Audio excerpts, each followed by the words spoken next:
Hey everybody, it's Andre Shirdan, and my guest today is Dr. Lorri Tomko of Tomko Dental Associates, which is not too far from me. Actually, I passed her on a regular basis when I was taking my kid back and forth to college, but she has been in practice for more than 3 decades. And prior to that, she was a practicing hygienist, which is an unbelievable way of wrapping dentistry in a package for their patients. So I've known her for about 2 decades, about 20 years. And believe it or not, Lorri, it's about 20 years. And I met her in her capacity as a CAD CAM instructor. And I was part of that world for a little while. And she has a really deep connection with every colleague that she works with and every patient that she comes into contact with. And I've sat in many of her lectures and have become a fan and gotten the pleasure to know her over the years. And I thought you guys should know her too. So Lorri, thanks for being part of this. Hey, I'm so honored to be here. Thank you so much for choosing me to pick some time with you. I'm excited. Well, it's good to see you. And I swear, you're right up the road, and I haven't got a chance to see you in a little while. We I got to know connect. for a while I was going to Westchester and you were coming to Kutztown. We were crisscrossing with our adult children in college for a period of time. Oh boy, yeah, And we we were. stay the same age. They get older, right? I believe you're correct on that. I'm sticking with that story. So you're ready with my questions. I gave you my 6 questions I'm going to ask you, and we're going to go through those on our kind of a rapid fire thing. And it's funny because we kind of know each other, so I know a lot about some of the things we're going to talk about, I'm sure, just because I know you. And I want you to take question 1, which is compare yourself to who you were when you hit a fork in the road, and tell us about kind of that fork. So I previously practiced with my ex-husband and our associate doctor. This is, my goodness, 1998, we opened the practice. It was a very long time ago. And we practiced for a long time. And then we decided that the option was to sell the practice. We were headed in that direction. So we sold the practice, and along came this thing called a divorce, which I did not anticipate. So everything, you want to talk about your world doing 180 degrees, like you don't own the practice anymore. Your personal life is going to change. And oh, by the way, you have an 11 and 13-year-old. So the world kind of spins a little bit, and then you say, okay, what is it that I really want to do that's best for my daughters moving forward and myself? So I was lucky enough to land an associate job with a colleague of mine from dental school. So I went back to being an associate after being in practice. I don't even know how many years, goodness me, 15, I don't know. And I was an associate for 3 years. And then I decided the best way to take care of myself and my daughters was to restart a practice. So I chose the far west end of Allentown, which really is Fogelsville, and restarted from scratch literally 2 months before I turned 50. And that is certainly a fork in the road. And that is the new beginning of this phase of my career where I am now. And now it's 9 years later. I can't believe it's 9 years later. So Wow. that's Wow. my fork in the road. Who was I, or what was like life before the fork in the road? Before the fork in the road, I practiced part-time because the girls were young, but handled clinical patients as well as the business stuff. So that was a full plate, but gosh, it was really almost racetrack busy, I would say, for those practitioners who are parents and have children, even more than 2, which is what I had. You're just constantly running. I mean, it was literally whether I was running them to school and then to work, or running them around. So I think I was pinging the needle of my speedometer like at 100 miles an hour. So that's prior to the fork in the road. I'm not going to say that restarting a practice from scratch is any less running around, but as they got older, you could kind of spend your time how you wanted. So before, when it was all about them, which it should be, now it's more, afterwards, it's kind of more focused and more targeted. Yeah. And I got to tell you, I was prior to the fork in the road, I was way more exhausted. I mean, like taking care of them, taking care of the business, not only delivering clinical care, but then there's all the other aspects that need to be looked at and decisions. And I don't have to tell the practitioners in the room who own. It's a lot. So now I feel better, and I feel like my time is spent a little bit more targeted as to, maybe doing some things to take care of Lorri, as well as, hold on, before we move forward in the business to do something, let's just take some time to decide, is that really the right decision to make? Or is before you had to be like this? So that's the fork in the road and the before. And it's funny, and I've known you before and after the fork, Mm. and I one of the friends who had to decide which friend I want to be friends with, Oh no. and stayed friends with both. But Yeah. it's that's why I said this sort of series of interviews that I'm doing has been interesting because I got a chance to reconnect with folks who I've known for a long time, but also to follow that path with them, and see what they've gone Mm. through. And I'm going to put it to you this way: you're a different, better person than you were when I met you. That you've not been the first person to say that. Stress and having everything on your plate is a lot. It's hard to turn off. Let's just say that.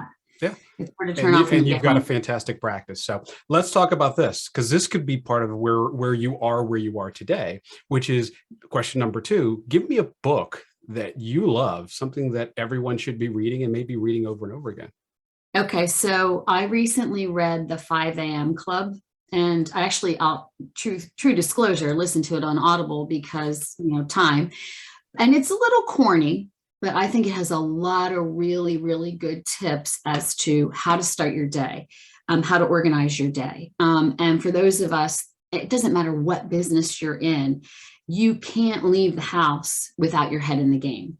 And I really was shocked at the number of tidbits that I wrote down when I read that book. Like I said, it's a little sing-songy and it's kind of story-like, but if you stick with it, I was really, really surprised. From exercise to meditation to when you wake up, what do you do in the first 5 minutes? And are you waking up at 5 a.m. or are you waking up at 7 and running out the door and you're late for your first patient, that type of thing. So I would read that over and over again. Another one for finance, I like The Simple Path to Wealth. Again, Audible. I've given that to a lot of friends, particularly, I run into a lot of docs who call me because they're younger in practice and they don't know where to start with certain finance type things. And that's also a good, easy read or listen for people to just wrap their brains around checking accounts and savings and bonds and how do you begin to save and 401ks, that type of thing. So they're not sexy books, but they're good books. That's but for me, success is sexy. So I'm good with that.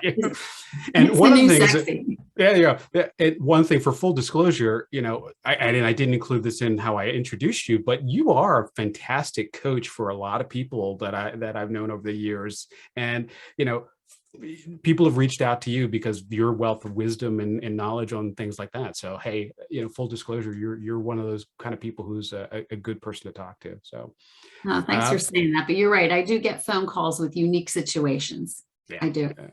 Yeah. So let's talk about question number 3, which is give me a quote or two of that are your favorites.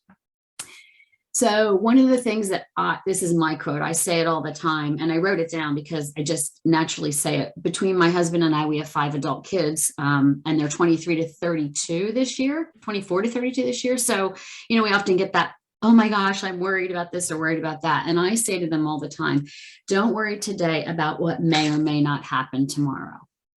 And nowadays, my gosh, with the world, we're in such turmoil, whether we want to talk about COVID or the current war that we have or the economics, a lot of people worry so much and it takes up so much space in their brain that they really aren't productive today. So I try to tell them, please try not to worry about something that's not going to happen. It happens in dentistry. So you look at the schedule and you're like, oh my gosh, that patient is so difficult to handle. And we're not sure if they're going to pay. They signed the treatment plan and we know they did. And it turns out they come in and they're pleasant as can be, or they might cancel.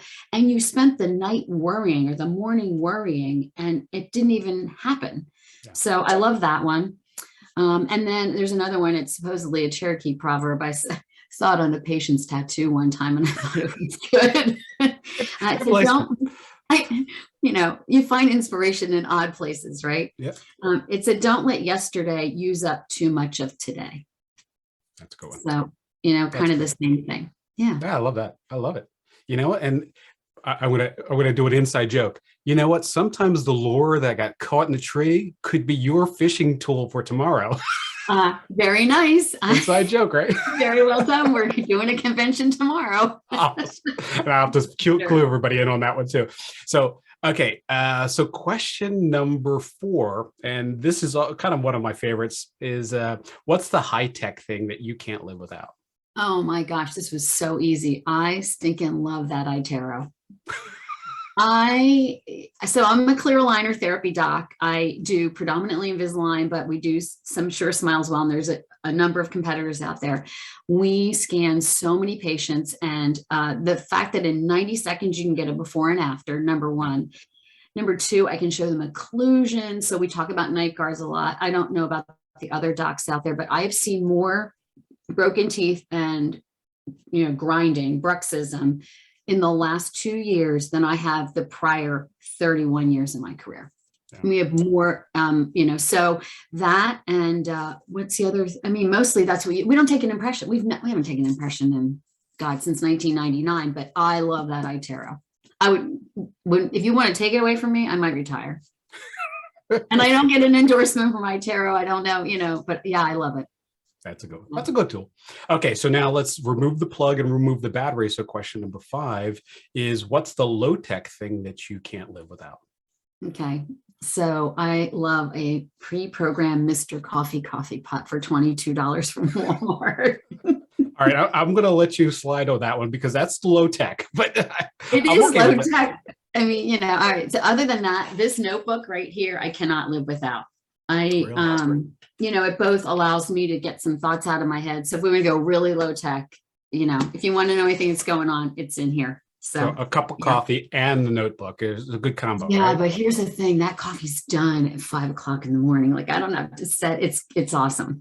I think again, if you want to take it away, it could be a problem. I got you. I'm okay with that one. All right, I'm going to let you go on that one.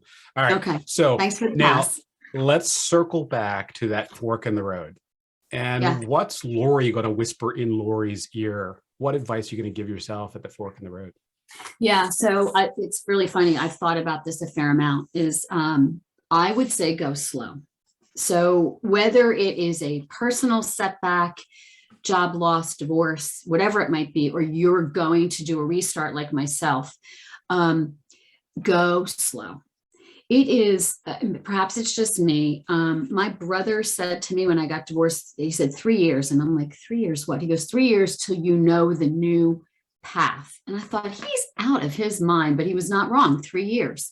And I think when you start any new venture, if you move, if you put your kids in a new school, it doesn't happen like that. The change is not instantaneous. So I would say go slow. It might be a year for you. It might be 2 years, but just know that it's a process and it's okay.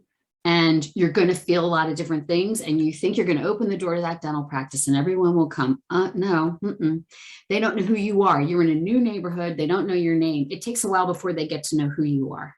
Okay. And the second thing I would say is you need a board of directors. And this is one of my little insider tips.